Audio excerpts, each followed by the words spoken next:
પાલિતાણા નગરપાલિકા દ્વારા કાયમિક અને નિવૃત્ત કર્મચારીઓને ચેક અર્પણ કરાયા.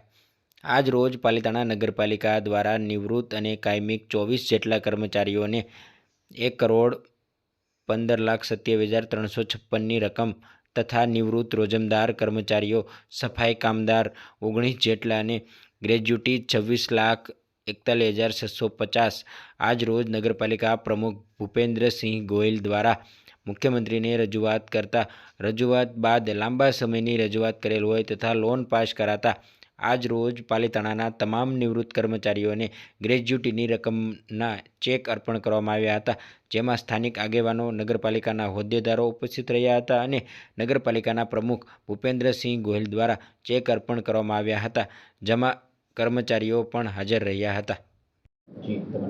ભૂપેન્દ્રસિંહ ગોહિલ, નગરપાલિકા પ્રમુખ.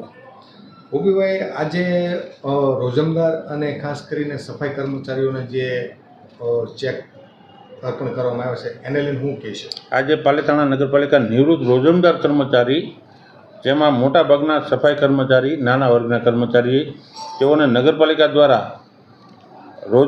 કર્મચારીઓને ગ્રેજ્યુટી ચૂકવવામાં આવતી હતી. એ એકી સાથે આજે 24 કર્મચારીઓને 26,41,650 ટોટલી રકમ એક સાથે બધા કર્મચારીઓને ચૂકવી આપેલ છે.